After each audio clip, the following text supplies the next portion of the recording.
Now is Roland Brownshaw's Bedford PK lorry. This was built in 1969. And on the back is number 29, which is an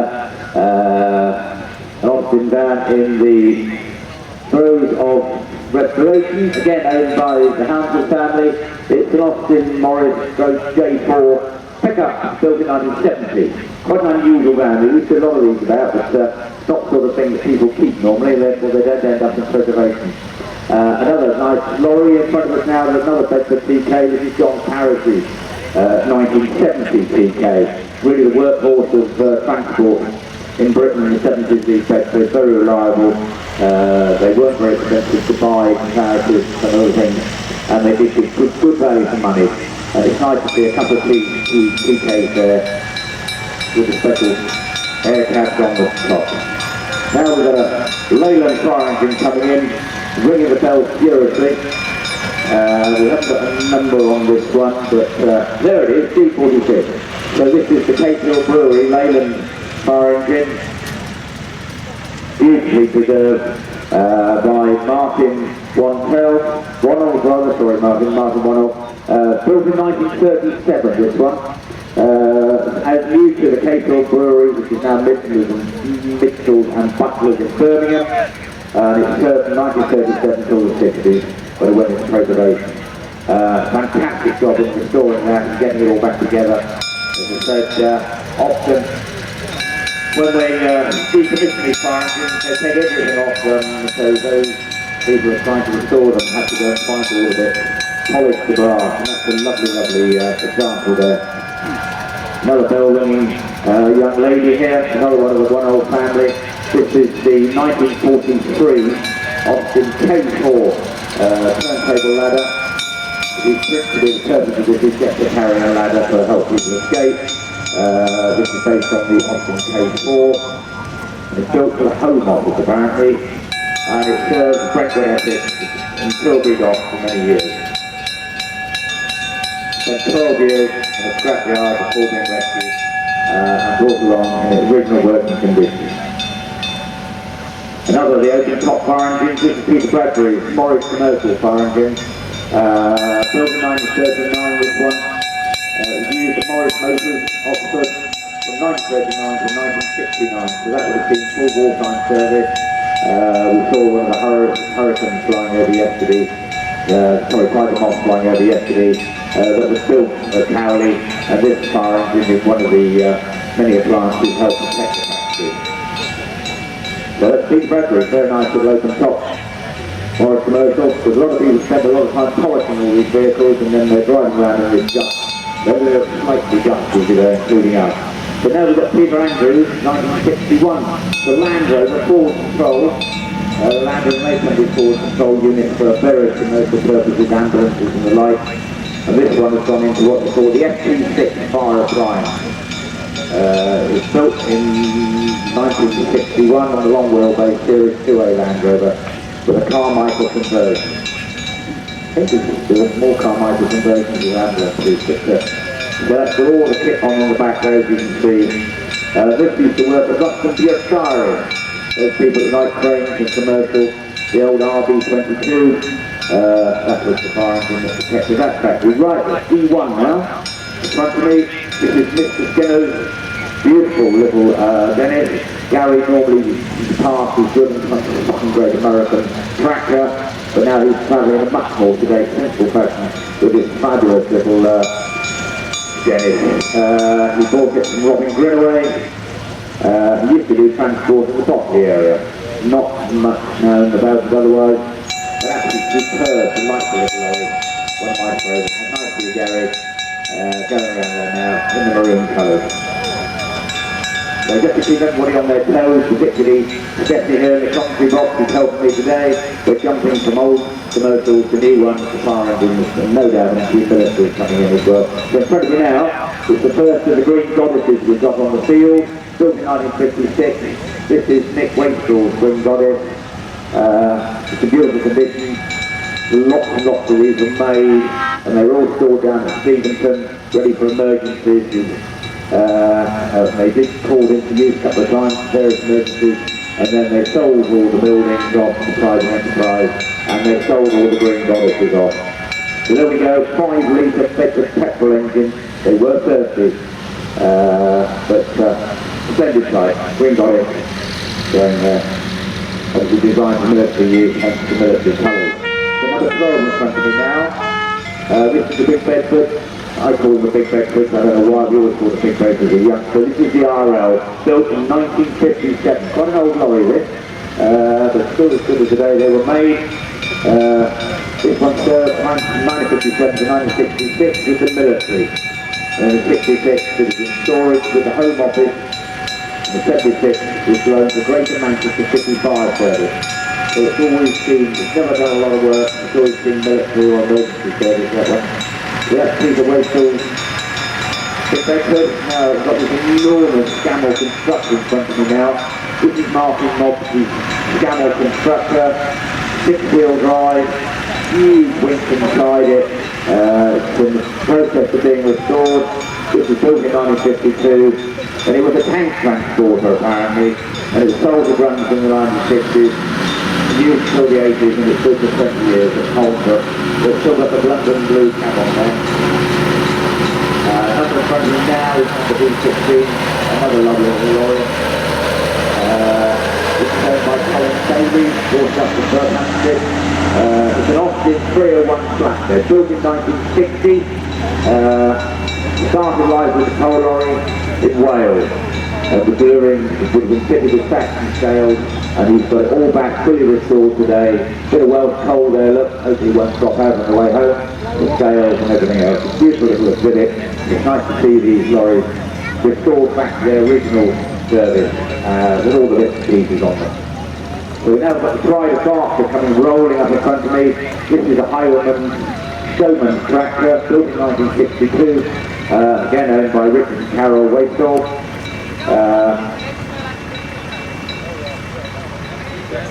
It's got all the kit on there. Originally it was a 1962 Scammell Highway Showman Lady Boadicea. I think it was Lady Boadicea. Yes, it is. Registration number B. Well, it's powered by the Gardner 6-cylinder diesel. There's 2 or 3 Gardners on the field. They're making it 4-cylinder, 5-cylinder or 6-cylinder. And this was purchased by Basil Drake, and it's fitted with the Showman's body, a special generator in there, the back, and that would have towed all the equipment to the fair, and then the generator inside there to power it up. A lot of these old Scammell and Codens lived as Showman's vehicles. They looked after them very well, and they're still working today. Their money has gone into preservation. That's the sad one. Now we've got the second green goddess in front of me. This is Ted and Chloe Laces. Ted's driving it today, built in 1956, and it's one of the 4,000, he said, that was built to protect Britain in case of a nuclear war. Quite how you put a fire out after a nuclear war, I'm not sure, but that was the original purpose of them. It's got built-in pumps and everything. He said the pump would be 900 gallons in there. A big 4-litre petrol engine underneath there. Right, now we've got Jerry Lane's delightful little Dodge. This is the model 61T, it's a tipper, built in 1947. It's in original order, beautiful condition, new body on the back. Very rare vehicle, 5-ton Dodge, manufactured in 1947 at Kew, the Surrey works of Dodge Butlers, brothers of Britain. One of the first trucks produced by the company after the Second World War, but was effectively a pre-war model, being identical to those made up to 1939. Only manufactured some store numbers, and then they went to a new design. So it's actually a post-war vehicle built to pre-war standards before they could invent something bigger and newer. So that's a lovely red Dodge going around there. Jerry Lane, still towards the Wallingford. Still there. Now we've got a little Commer van, I think, in front of me now. I don't have a number. We don't think he's in the programme, but he's parked up in front of us. Home extensions by Mr. Mark, carpentering going to build already. And that is correctly, the tipper body on there. The 1050, There we go, so I couldn't see it from the front. Now we've got the first of the military vehicles, American Jeep, number 27, in front of me now. This is the Willis Hopkins. So a lot of these Willis look alike, some were actually Willis, some were Fords. This is the Hopkins, built between 1944 and 1955, or likely 55 we think. Very reliable, lightweight, good cross-country vehicles. And this is really what Land Rover decided to copy when they invented and started building Land Rovers. So that's the Hopkins Willis going around there. Full military colours. Now we've got number 24 in front of me. This is Anthony Mayne's Ford V8. It was built in 1940 with a big wartime service by the Ford Motor Company, Windsor, Ontario. So it's a Canadian. Sort of 239 cubic inch, 4 litre side valve V8 Mercury engine in there.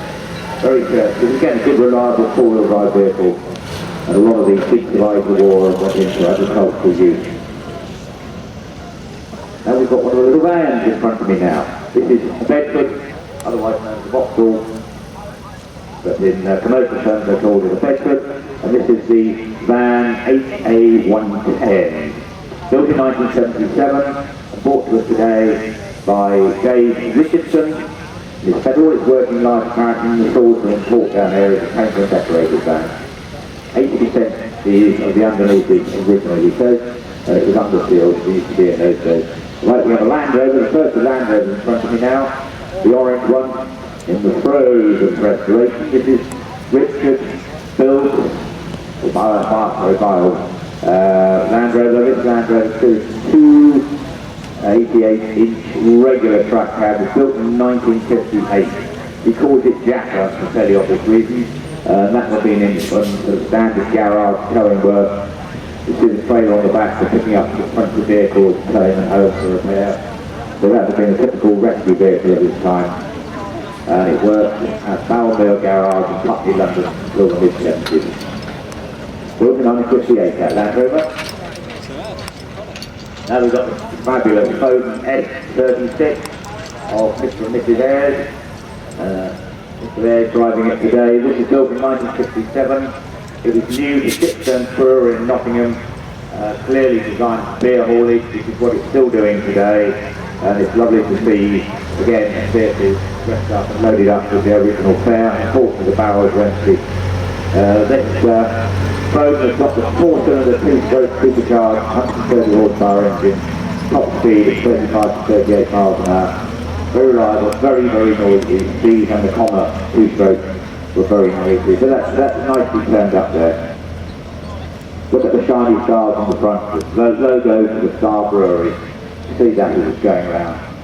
Over at John Head driving the Foden S20, drop side lorry, different engine this one. This was built in 1959. The S20 is the last Foden with a coach-built cab. These cabs, when the doors are swung, they're like the old-fashioned railway train. It started live as an 8-wheeler, but was cut down to 2 axles when it entered the fairground duties. Powered by again the 6-cylinder Gardner diesel for a 5-speed gearbox. 2 reverse, Foden axle, 20 miles to the gallon, 38 miles an hour. These are Mr. Rogers' collection, which he brought for us today. Some very lovely, very tidy Bedfords.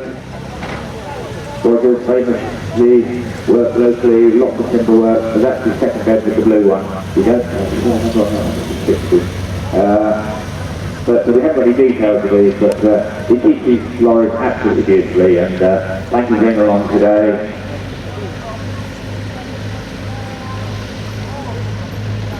Now we've got the post office van, Mr. Ayres Morris LT3. It's built in 1952, this one, still in original post office colours. It was found in derelict condition in a scrapyard in Cassington, Oxfordshire by Eddie Rawlins, who nursed it back to full health over a good number of years and came into the Ayres possession in 2009. Post office engineer's van. There's little holes in the top, you see front and back where you can put the ladders through. This is a superb example. Hackford civil engineering work, lorry in front of me now. It's the big massive store, AC770 of Tim Shearsley. Built for the RAF, we have the winch on there. This was made in 1953. I've got not a lot more details on this, but a lot of these matadors we use mainly for timber work, timber haulage. They had a crane on the top and would tow the coal wagon. This one's got a big compressor on the back there, and that's the diesel compressor. This is a typical log hauling unit. It's an ex-military Canadian Ford. We saw one going around earlier. It seems to have the ring now. The military colours, but this is the post-war era. They were converted into timber tractors. Built in 1943, this one. Converted to a timber lorry in 1962. Worked in the Reading area by Mr. Judd. Been recently restored and brought along by Mr. Cockrell today. Lovely, lovely order. I like the colours. Hat colours there, and that's showing a typical pole trailer that the logs will go on to cut the trees down in the woods, take the branches off, pick it up with that crane, load it onto the trailer, and then take it back to the sawmill. Now we've got one of Hayes and Jeffrey's lorries in front of us now. This is the Ford D1414 tipper lorry, 8 cubic yards, so it's a typical 10-ton lorry that would have worked hard in those days. And it's now gone for restoration. Aluminium body to keep the weight of the lorry down to get more goods on there to comply with the weight restrictions. Hayes and Jeffrey in their own livery going around the side there. Now we've got M18, a Land Rover ambulance. Coming up, this is the military one in front of me now, with a huge red cross. Built in 1967, this one, on a Land Rover Series A. It's appeared in many BBC military programmes, the like, and it's been to Cyprus, Northern Ireland, Scotland, Germany, England, brought by Sandra Berry, who brought it along today in 2009. So Sandra Berry's Land Rover come up from Bracknell today, going around the outside. We've got the Morris Minor van in front of me now, owned by Peter Trout, so he's driving stairlift by Peter in there. Built in 1971 this one, the modern van, or the postbed as some people called it. It's one of Lord Nutfield's great successes. These little vans run and run and run and run, and many of them still in service today. Got the Morris Minor car, the Morris Minor van, one of many derivations. So that's Mr. Trout. Morris Minor going around the side there. Now we've got David Howard Hutchins, 1967 Austin A60 pickup, or Bucky as they call it in South Africa. He got this 2012, where he's been restoring it.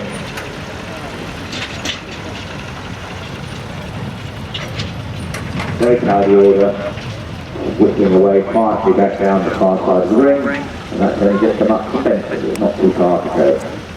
In front of me now is a regular at Woodcote. It's Alan Lawrence, or Alan and Marley Lawrence's lorry. I think he's either had a coat of paint, I think, since he did it last year. Lovely, lovely lorry. It's a STG timber truck, built in 1941, expected for the purpose of pulling and hauling timber. It's got the Gardner 5LW engine, so it's got the 5-cylinder Gardner engine in there, 7 litres. And it was built for Reynolds, Bergen Edmonds, to winch, load and haul round timber. So it had one of those pole trailers on that you saw earlier. 40,000-pound 2-speed winch on the back. So thank you, Alan, for bringing it along today, and looking very smart with UK paint. Now we've got a big American truck in front of me now. This is the big Kenworth, owned by Andrew Willis.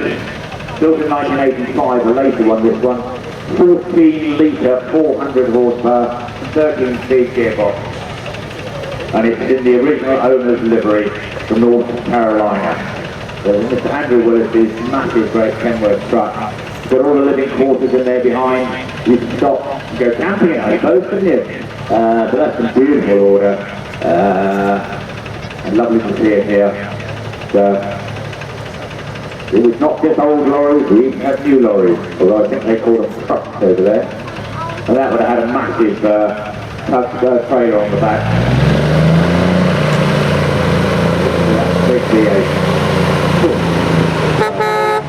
So now we've got one of the Ridvidd recovering there, just punching out another scammer constructor. We saw one earlier, suggested the bare chassis. This is what it looks like in full format. This is Bob Townsend, 1955. It's been used by the Army for recovery if tanks got stuck or any vehicles got stuck or needed towing. It's got everything on board there, fuel oil, and it's part of the REME support vehicle. 6-wheel drive. Now we've got a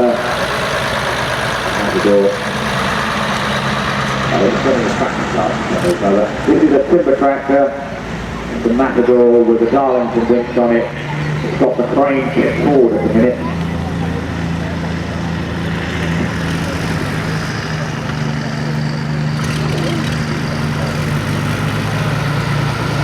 That's the Douglas. It's a 1974 Douglas timber tractor. Got put in amongst the factories. But that's brought along today by Mr. Quickly. And you can see the crane on the back. Apparently users had a snowblower at one time.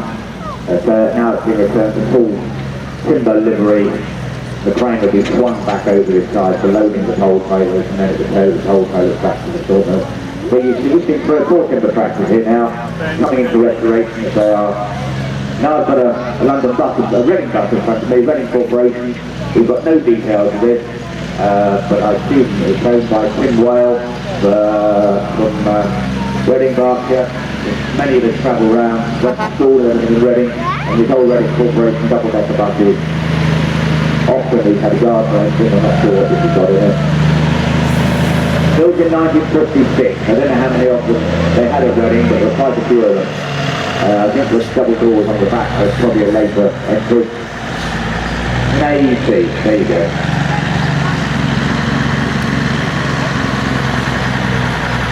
And we've got another. Oh, the doors are standard apparently, there we go. The one behind hasn't got its doors on. This is Mr. Belcher's. It's John Belcher's driving it today. It's the old AEC Route Master. Of course, a lot of these are now back on the road in London again. If I'm waiting for the 94 bus, every third one to come along will be one of these Route Masters, and I always like travelling in them. This was built in 1964. It's a 196A Route Master. This one did retire in 1988 in London. Transport. It was used by St John's Ambulance Publicity Department.